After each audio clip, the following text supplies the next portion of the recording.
Don't be rich, be wealthy. अब आप में से बहुत सारे लोगों को ये लग रहा होगा कि मैं क्या बोल रहा हूँ। मैं बोल रहा हूँ कि आप रिच ना बनो, आप वेल्दी बनो। और बहुत सारे लोगों को इसका मतलब पता नहीं होगा कि आखिरकार डिफरेंस क्या होता है रिच पीपल में और वेल्दी पीपल में। तो चलिए मैं आज आपके सारे मिथ तोड़ना चाहूँगा और मैं आपको बताना चाहूँगा आखिरकार डिफरेंस क्या होती है रिच और वेल्दी पीपल में। और मैंने आपसे ऐसा क्यों कहा कि डोंट बी रिच, अमीर मत बनो, वेल्दी बनो। तो चलिए डिटेल में इसके ऊपर बात करते हैं। तो हम रिच किसे कहते हैं? ऑब्वियसली हम सबको पता है यार कि हम रिच उसे कहते हैं जिसके पास काफ़ी सारा पैसा होती है, राइट। अगर मान के चलिए किसी बंदे के पास से करोड़ों रुपए हैं तो वो रिच है, राइट। बट अब हम वेल्दी किसे कहते हैं? वेल्दी हम उसे कहते हैं जिसके पास संपत्तियां होती हैं, जिसके पास वेल्थ होती है काफ़ी ज़्यादा। और संपत्तियां से मेरा मतलब है जिसके पास बहुत ज़्यादा एसेट्स हैं, और जो एसेट्स इनकम प्रोड्यूस करती है उन लोगों को जिनके पास वो एसेट्स होते हैं। और रिच और वेल्दी में सबसे बड़ा डिफरेंस ये है कि रिच लोग एक इनकम पे डिपेंडेंट होते हैं। मान के चलिए किसी बंदे की सैलरी 5 लाख रुपए मंथली है, तो वो रिच है आपके अनुसार भी और मेरे अनुसार भी, बट वो वेल्दी नहीं है। और जिस दिन उसकी जॉब छूट जाती है वो वापस गरीब हो जाते हैं, क्योंकि उन्होंने वेल्थ क्रिएट करने के ऊपर ध्यान नहीं दिया। जो रिच पीपल होते हैं उन्हें नहीं पता होता how to make a lot of money. उनकी जो एक डिपेंडेंट सिंगल इनकम होती है वो बस उन्हीं पे डिपेंडेंट है, और ना ही वो क्रिएट करना जानते हैं। और जो वेल्दी पीपल होते हैं they know how to make a lot of money. उन्हें पता पैसे कैसे कमाने। उनके मान के चलो उनके पास पैसे खत्म भी हो जाते हैं तो उन्हें पता उन्हें वापस से पैसे कैसे बनाने हैं। That is the biggest difference between rich people and wealthy people. So आपको हमेशा हमेशा वेल्दी बनने पे फोकस करना चाहिए। आपको हमेशा फोकस करना चाहिए कि मैं वेल्दी कैसे बनूं, मैं कैसे एसेट्स क्रिएट करूं अपने लिए। एक मैं एग्जांपल देता हूं, आपने काफ़ी सारे एक्टर्स को देखा होगा जो जब वो फिल्में कर रहे थे वो काफ़ी ज़्यादा रिच थे, वो उनकी लाइफस्टाइल बहुत ज़्यादा लग्जरियस थी, राइट। वो बहुत ज़्यादा फैंसी कार चलाते थे, फैंसी क्लोथ पहनते थे और फैंसी घर में भी रहते थे। बट जब उन्हें फिल्में मिलना बंद हो गई तो उनकी लाइफस्टाइल पूरी बर्बाद हो गई और वो गरीबी में जीने लगे।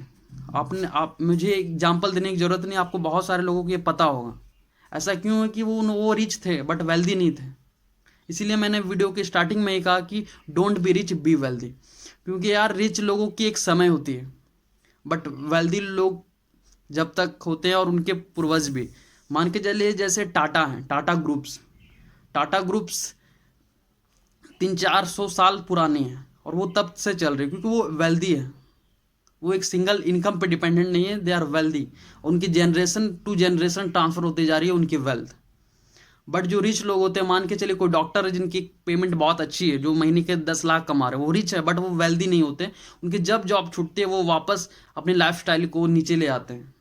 ये बड़ा डिफरेंस है। आपको हमेशा वेल्थ क्रिएट करने पे ध्यान देना चाहिए और you should always be wealthy. मान के चलिए किसी के पास 1 करोड़ रुपए हैं और उनकी मंथली एक्सपेंसेस 10 लाख रुपए है। अब आप बताओ मुझे कि वो रिच कितने दिनों के लिए, कितने महीनों के लिए? अगर आप कैलकुलेशन करो तो केवल 10 महीनों के लिए रिच है, केवल 10 महीनों के लिए। उसके बाद वो वापस गरीब हो जाएंगे, वो वापस ब्रोक हो जाएंगे। तो ये बहुत बड़ा डिफरेंस है यार कि रिच और वेल्दी पीपल में। और वेल्दी जो होते हैं उनकी उनकी इनकम 10 लाख रुपीज फिक्स है रेंटल इनकम से, या उनकी जो एसेट्स और जो उन्होंने जनरेट किए, और वो इनकम उनकी कभी ख़त्म नहीं होती कि उनके हर महीने फिक्स होते हैं कि वो आना ही आना। और वो उन पैसों को लेके और ज़्यादा वेल्थ क्रिएट करते रहते हैं, और ज़्यादा एसेट्स खरीदते रहते हैं, इनकम प्रोड्यूसिंग एसेट्स खरीदते रहते हैं, जिनके कारण वो वेल्दी होते हैं और उनकी जनरेशन टू जनरेशन वो ट्रांसफ़र होती रहती है और वो कभी गरीब नहीं होती। जैसा मैंने आपको एग्जाम्पल दिया, Tata is the best example of that. Richness हमेशा पैसों से मापी जाती है और वेल्थ हमेशा समय से मापी जाती है। इस बात को हमेशा याद रखें। और किसी की वेल्थ जाननी हो तो उनकी नेटवर्थ से उनकी एक्सपेंसेस मंथली डिवाइड कर दो, आपको पता चल जाएगा वो कितने महीनों के लिए रिच या वेल्दी हैं। तो आई होप आपको ये वीडियो समझ में आई होगी और आपने कुछ सीखा होगा इस वीडियो से। अगर आपने इस वीडियो से कुछ नया सीखा, कुछ नया जानकारी मिली, तो इस वीडियो को भी लाइक कर दें और इस चैनल को सब्सक्राइब करना बिल्कुल भी ना भूलें। मैं क्योंकि इसी तरह की वीडियोज़ रेगुलर लाता रहता हूँ।